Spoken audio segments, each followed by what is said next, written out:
This is probably fine. Okay, hi everyone. I also have notes on my phone, so please excuse me while I'm going through that. But I'm going to talk a little bit today about my experiences with social media online, specifically as a game dev and as an artist. So the name of my talk is Twitter, Instagram, Facebook, pick 3. The joke is that you pick all 3 of them. It's not pick 2, you pick all 3 of them.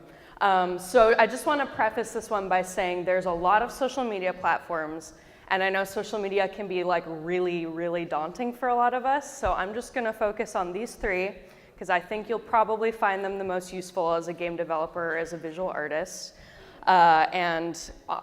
This is not the gospel. If you want to make a game dev following on Pinterest, go for it. Like, that's all you. And tell me how you did it when you do it. Cool, so why do you want all 3? First of all, posting on social media as a game developer is very cheap. It is the cheapest marketing you'll be able to do for yourself. And cross-posting across all of these platforms is really easy too. So the idea is, picking all 3, you can write one post and post the same content on all 3 platforms, and you'll be able to reach all those different audiences. And also, all those different audiences are kind of different audiences. So Facebook is the most used social media platform, this is from this year, by quite a large margin. But you can see here that there's a little bit of overlap between Facebook users who use Instagram and Facebook users who use Twitter. So only 47% of Facebook users use Instagram, only 32% use Twitter. And obviously, because Facebook is the most used, there's a little bit more of Instagram users and Twitter users who use Facebook, but not true the other way around. So you are going to be missing out on a lot of people online if you're only using Instagram.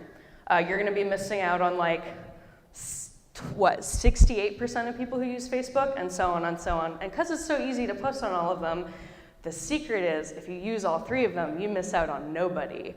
So I would highly recommend that. Oop, I'm clicking, sorry. But I know, again, I say it's very daunting. So I will say, if you do have to pick only certain platforms that you're going to focus your time on, there are right ones to pick out of these 3. So Facebook, like I said, is the most used platform by a huge margin just on the internet in general, but that's not considering who your audience is. So there's a lot of people on Facebook, but they're not necessarily people who are interested in game development or art. It's really used mostly for keeping in touch with family members and friends and just talking about like minions and stuff. In my experience, I don't know who you're friends with on Facebook.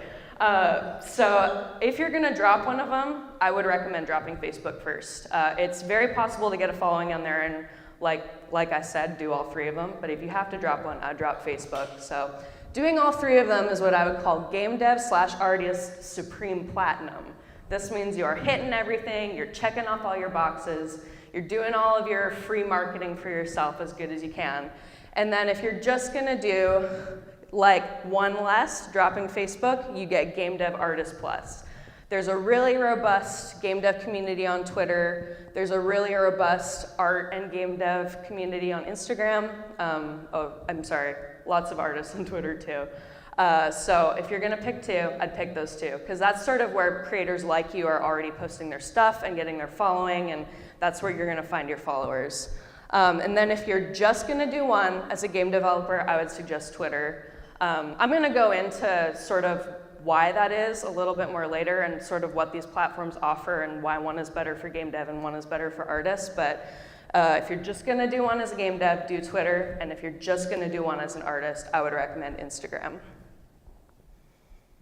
So what should I post? This is the big thing that I think we all get kind of stuck on. A blank canvas is very intimidating. And I think you can get really caught up in feeling like, oh, I'm not good with words, or like, I don't know what to share from my game. I just finished a global game jam game and I want to keep working on it, but how do I know people are going to care about it? Or I've been working on a game for a long time and I want to start sharing it so I can get a following, or I just want to share my work so that I can, be found and maybe get hired for something by being discovered online by someone who would hire me. So my kind of quick rule of thumb is don't overthink it. When you ask what should I post, kind of like anything relevant to what you're working on. You can post pretty much any part of your game development stuff. There's going to be some people who think it's interesting. So I have some examples. There's a huge crowd for work in progress and finished art. These are both the same artist on Instagram. Posting sketches, posting finished stuff. People really like to see behind the curtain of sort of like, what's it like to make something? And this goes for game dev as well. Pretty much everything I'm saying, you can kind of swap artist and game dev, but people love to see work in progress stuff, and people really love to see work in progress stuff next to finished stuff, so like befores and afters are really fun. Code, there's a lot of people posting code on Twitter. Dylan is one of them, so he gets like a star for doing that. People find that really interesting too. Like it doesn't just have to be visual stuff, like people want to know what you're writing as well. Screenshots. Screenshot Saturday is a really big one that you see on Twitter a lot. Just like I said, it's kind of like a work in progress thing. People like to see sort of what you're working on. What does your Unity screen look like? What is the one thing that you added this week? And a lot of game devs go on Twitter. It's even on Instagram too, I see it quite a bit. Just sharing whatever they're working on over the weekend. And then previews. This sort of falls into like, what did you add to your game? Or like, is there a new character you're revealing? What's the dialogue like in your game? What cool sort of things can you show people to kind of entice them to start following your game or following your work? Anything like that, like little mini trailers, you can kind of think of them as. Memes, we all love these. Yeah, memes, totally valid online, obviously. You get bonus points if you make them with your own content or characters. So this one on your right here is from Frog Detective, and Grace has gotten like a huge following on Twitter just because she's really funny and her game's really funny and she posts a lot of GIFs and stuff. And she's been like posting open development stuff. And remember when I said, don't worry about being good with your words, she just like, when you finally solve the mystery, is her tweet, and it's got like 3,500 likes. So you don't have to work. You could literally just be like, LOL, and like post a screenshot, and you're fine. And then I kind of talked about this a little bit, but this is a little more on the game dev side visually. Is work in progress or new updates to your project.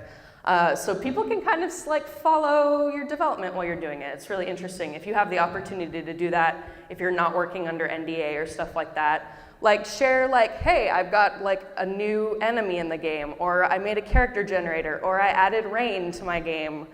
This is what it looks like now. That's really interesting. People like to see that stuff. And it helps you get your following, and people kind of feel like they're making the game with you, which is really cool. And then other stuff. Just talk about stuff you like online. Like, what are you playing right now? Is there any art you like? Retweet that. Stuff that's kind of relevant to what you're doing. I've seen a lot of people like making Smash Brothers fan art lately. That's pretty cool. Like I said, make fan art of things you're playing. Are you at an event?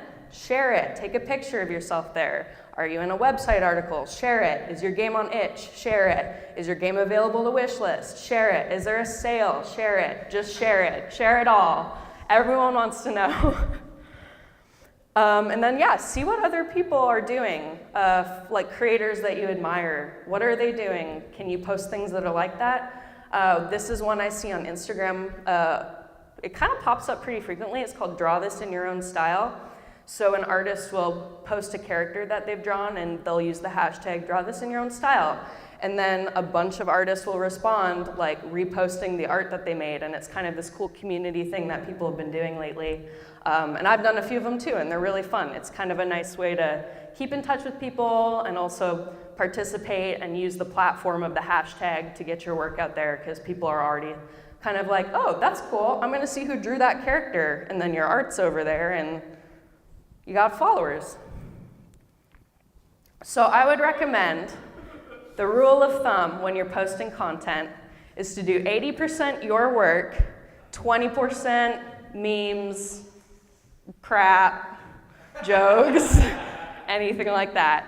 You kind of want to keep it at a good balance, because if you're trying to use Instagram to market yourself, or Twitter, or any social media to market yourself, you want to kind of keep it professional, but you want to like let people know that you're a person. So it's totally fine to share stuff, but you kind of want to find a balance where you're not like, oh, I followed you for your art, but all you post is pictures of the Grinch as Sonic, so I'm not gonna follow you anymore because I really just wanted art in my feed. So just try and use your best judgment and strike a balance. One thing I'd really recommend is that if you're the type of person that likes using social media for personal stuff, like talking about your personal life in maybe too much detail or anything like that, get a separate account from your professional work. I know a lot of artists who have personal accounts that they're just like, yep, if you want to follow my personal account, let me know and I'll tell you what it is. But otherwise, I'm just going to post my art. I'm just going to have like my brand on this one, which I think is a really smart idea. So when should you post? You know you can post 80% your work, 20% memes, but when are you going to do it? So this is kind of a little bit of a rough estimate of how often you should post, probably like during a week, or rather once a month, I would say, is the minimum. That's sort of like remind people that you're alive, remind people that your game is still being made. You kind of want to stay like in their conscious. People will forget about it almost as soon as they scroll away from it. So trying to stay like active enough that if you made like 12 tweets a year and they were like killer ones, that would be great. Once a week, between once a week and once a day is probably your sweet spot. You don't really want to post more than once a day. Users on social media usually log on once a day, sometimes more. But once a day is probably a really good, like, you're really on it. You're really on your schedule, you know what you're posting, you know when to do it, and people will keep seeing new content from you. But 2 or 3 times a week is usually what I see, and usually what I try to do. Scheduling stuff out and thinking about what you're gonna post can kind of take up a lot of like mental power and time. So if you can give yourself enough space to do 2 posts a week, takes like 10 minutes to post something, a little bit to think about what it is that you're posting, that'll be really good, and that'll keep you present on people's timelines and still showing up and all of that. So where should I post? And I'm gonna go a little bit into kind of like surface level what Facebook, Twitter, and Instagram all do and why they're kind of different from each other. Twitter is very easy to share stuff. So what you tweet on Twitter can be retweeted by other people, so things can spread pretty fast. So you can also retweet stuff, and you can kind of have a mix of your work and other people's work and all of that. Memes are alive and well on Twitter. They're great. I love them. Twitter's my favorite meme platform right now. And like I said, there's a healthy game developer and art community there. Great place to share work in progress, updates, announcements, kind of anything. And the really nice thing about Twitter is that you can share links in your posts. So this is why it's really good as a game developer. You're trying to get people to go to your Steam page, you're trying to get them to go to your itch page, you're trying to get them to look at your website or go to the website where your game is hosted. So you can share a link, and that is easily shared by people on the internet. Lots of supported formats. This kind of gets important when you start to cross-post. Not all the same platforms support the same formats, but Twitter's pretty good about that. Lots of different image formats and video formats. You can tweet up to 4 images in one tweet. So you can do 4 screenshots on Screenshot Sunday if you like. You can also do polls, which I see a lot. This person is doing a really cool thing like, hey community, what would you like to see in my development process? And just asking her followers, like, do you want to see what my rigging looks like or anything like that? It's kind of a cool way to engage your audience.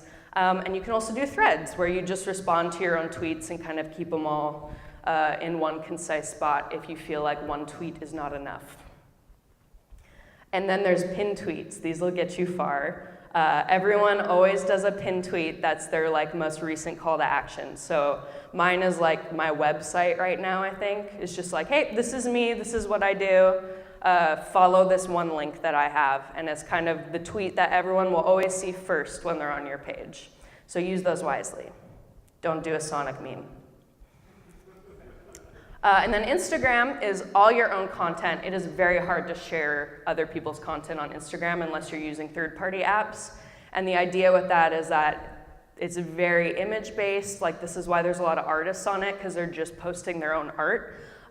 So your stuff isn't really going to get shared, but it is going to get liked a lot. Like, it has a very healthy art community. Memes are pretty dead on Instagram. You don't want to post memes on your timeline. It kind of mucks it up. And I'll show you some screenshots of what an Instagram page looks like and why you don't really want to do that. But also, again, great place to share sort of anything you think is image-based, which does go with a lot of game dev stuff, so fits in pretty well with that too. Hashtags are huge on Instagram, so I'd recommend using them. It's a primary way to search for content. Like, if you're like, I want to find art, you just search hashtag art, and you'll see all the posts that were hashtagged with it. Less image formats supported, noticeably not GIFs, but I will tell you about an app to get around that later. And all images kind of have to be in a square format, which is a little weird. So it's something to consider if you're thinking about cross-posting. You have a wide format screenshot on Twitter that you want to post on Instagram, you're going to have to crop it. So just keep that in mind. But you can post a lot of images in one post. So this is what an Instagram page will look like. And you can see all these people, or Devolver is on the end, that's a company, but they're all like very curated what your pages look like. So you kind of want it to just be your art and your aesthetic when people go on your page, and you don't really want to have like other people's stuff up there or weird pictures of your cat too much. Like, you kind of want to curate it a little bit more than you would a Twitter feed. And you can do stories. This is arguably where memes live on Instagram. It's just kind of like Snapchat, but built into Instagram, where you just take pictures or videos and they live on this little thing for like 24 hours, and it's much more casual than the actual Instagram feed is. So you can get a little bit of you can scratch a little bit of the itch that way. And then last but not least, Facebook. Very easy to share content like Twitter. People can share your stuff you post. Supports pretty much any file format, which is really nice. I would definitely recommend, if you're going to use Facebook, make a fan page for yourself. Do not post from your personal account, because it's just people are going to want to follow your work and not necessarily like your photos of your food or like where you're checking in or stuff like that. Definitely want to keep that separate on Facebook. Yeah, I kind of find it's less appropriate for day-to-day updates, just because there's not as much of like a development or artist community on there, but it's a great place to remind people that you're alive. Tell them about things you're gonna go to, any announcements you have, let people know when your blog post is up or when your game is finally released. And you can also pin a post on your Facebook page, just like Twitter, and links are supported, which we like. And this is kind of just what a fan page would look like. Pretty simple, straightforward. It's just a timeline, pretty much, but on Facebook with a really big picture at the top. And then last, just follow people. Like, you're gonna get so much out of following people. You can use it to market, but you can also use it to keep on the pulse of what's going on in your communities. One thing I'd really recommend doing is finding people, like in the game dev community, for instance, that you really admire and you know they have good taste. Look at who they're following and follow those people. And then suddenly your timeline is full of just like what everyone in game dev is talking about. And you know about what's going on, and you hear about the conferences, and you hear about everything that's going on. This is actually how I found pretty much most of my game dev work, is just following other people and seeing when Call for Artists went up. And I applied to them, and that's how I get work. It's a really, really handy tool. And you just feel like you know what's going on because you're hearing about it while it's happening. So this is my last slide. I'm going to keep this one up, but this is all the resources I would recommend looking at. There's some apps that you can use to schedule posts if you're not really into like writing all your posts and sending them right away. If you can only take a weekend to schedule out an entire week's of posts, that's possible. You also really want to think about, oh yes, take pictures. Will is telling me to tell you to take pictures. You really want to think about timing with that kind of stuff. I know I said like post 2 to 3 times a week, but you can kind of get granular into hours of the day that you want to post, which I believe I have a link for. Yeah, best times of day to post on different platforms. That's really good knowledge to know, because maybe you made a breakthrough at 3 a.m., but if you post about it at 3 a.m., no one will see it. So you want to kind of time that stuff out. And you can do that with apps, or you can just wait to post stuff later. GIF to video is the mobile app I use for converting my GIFs to MP4 files so I can post them on Instagram. It's really easy. But then I also made up templates for you guys if you want to start a Twitter page or Facebook page or Instagram. It's just all the sizes you need for headers, for profile pictures, for posts, anything like that. It's just JPEGs and the sizes and any of the margins you need to know about. And then hashtags. I just touched on them, but if you just want to use them, there's resources and these links that tell you which ones are really popular, and they also tell you ones not to use, which is kind of interesting. It's like, you're an artist, don't use hashtag poo, because no one cares, I guess. I don't know. But yeah, that's kind of all I have to share with you guys, but I'll leave these up here during questions.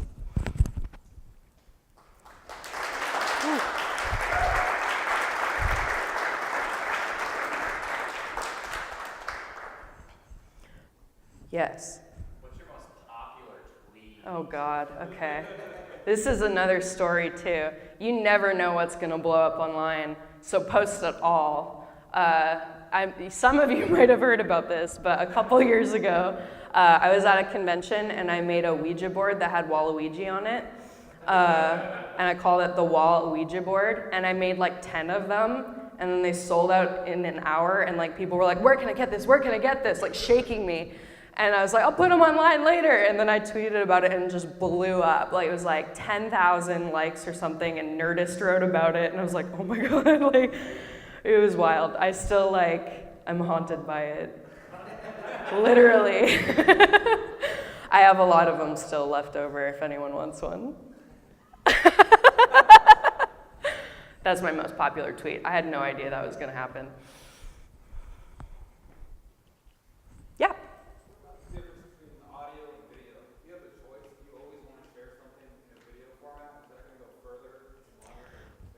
Yeah, it depends what it is, obviously. Are you saying like instead of posting tracks, posting something visually with it, or like?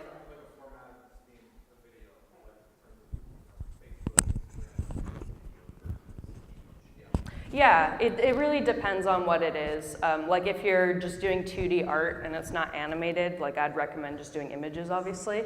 But if you can do a video, do a video. They're always eye-catching. People like to press play on them. The thing that's kind of interesting, video format's a little bit difficult to do between platforms just because they all have different specifications for what they allow. Like Instagram's has to be under 1 minute. And I think MP4 is kind of the format you want to go with.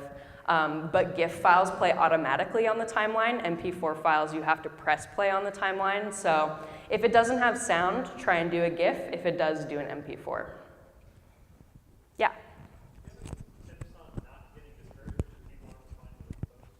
Yeah, honestly, I would say it's really hard to not assign value to how many likes you're getting on stuff. And the best advice could just be like to just keep going. Everyone has to start somewhere, and just think about it like the more you post, the more of an archive you have, and when people go to your page, they're gonna see that you consistently post. Like consistency is really key. People are really into people that just like post regularly and post fairly often. So even if it's not good starting out, it's kind of like getting a snowball rolling down a hill, and it'll get there eventually. And you know, you're gonna be gaining more followers than you're losing all the time. So you just gotta work at it a little bit, and it'll keep getting better. Yeah. Two questions. One, do you have any advice for writing to people or replying or responding to other people? Someone makes a piece of art that you really like, and you want to express that as something that you like. Yeah, I would definitely recommend doing that. I'm probably pretty guilty of not doing that as much as I would like to or should, but you can get a lot out of just like, just think about it as community building. Like if you're telling someone like, hey, I really like your art, like people like to hear that. And then it's sort of like networking, but not face to face. Like they're gonna be like, oh cool, I really like your art too, and follow you, and then you kind of have a dialogue going, and then you get to sort of know people they're into, and it just opens up a lot of doors. Like if you can use it just for marketing and just putting your stuff out there, but you can also, and I would recommend it, like actually engage with the content that other people are creating. Yeah, does that answer your question? Yeah, and then my second question is if most of the stuff you tend to be making is following it, and let's say you give any advice for like still maintaining like a solid. Yeah, it's a little harder for sure when like your work is not able to share, but you want to share sort of what type of work you're doing. You have to do a little bit more legwork in that case. And what I've always tried to do is like, oh, I'll set aside time like on the weekend to like draw fan art or something, or share something entirely like not related to an NDA project that I'm working on, but remind people like, yep, I'm still doing art, like just can't talk about my projects right now, but this is what it looks like and this is who I am. You do have to like go a little bit out of your way to make a little bit more content if that's the case. Yeah. In regards to Twitter, say for your professional account, what are would you say there's like different guidelines for retweeting other people's tweets that may not have anything to do with you per se, but like events that, like, is there any guidelines on how often you should retweet other people's things that you just find cool? Yeah. I would just put it into that 20% that's not your stuff. I wouldn't do like 20% memes plus other people's stuff. I would just make sure that it's that 20% of just like, here's a really cool image I saw. There's some artists that I follow because they also just retweet really good art, so I know more artists to follow type of stuff. So just keep it in that 20% and you should be fine. I've noticed a lot of streamers have Discords, and I've seen those kind of popping up more and more. Have you messed around with those at all? No, I'm really speaking to my experiences with this one. I don't know a lot about streaming or YouTube or Discord. I know that they are very popular and you should be on them if you're doing those things, but I would not know where to start on telling you tips and tricks for those. Yeah. So hopefully you don't have experience on doing this, but I'm kind of curious about, especially sharing art or like work that you're doing, about art theft and like what a good way to approach kind of like, hey, can you like give me credit and or take this down? Yeah, I've had like some experience with it, but nothing that has actually been super harmful to me. It's really been like the Waluigi board stuff. But the thing is, I think I've been kind of lucky. I have really nice followers who are bringing it to my attention, and they're the ones posting online and being like, you need to credit this person, but it gets posted on Reddit all the time and I'm never credited. Someone at a mall kiosk sold bad paintings of it, which I thought was awesome. But I was like, oh, it's my first ripoff, like, oh my God. And there was a t-shirt company that had not my actual illustrations, but the design and all the words and everything I put on it. They sold it on a t-shirt. It was like only for a day though. It was one of those t-shirt companies that does it for a day. And people were posting about it, but people were all in it like, Marlowe made this, like FYI. It's tough. If it's something that's like ongoing and it's a very blatant like copy of your work, that's something you need to like address with the company and maybe potentially a lawyer. And I haven't ever had to do that yet, but I found that for stuff that's kind of just like, oh, it's being posted without credit, your followers will notify you about it, which is pretty cool. And then you can kind of take action however you think is appropriate. Like obviously I'm not gonna hate on the small kiosk person who probably doesn't know what Twitter is for like painting a bad painting of Waluigi. So use your best judgment. Cool, I think that's everything. Thank you guys.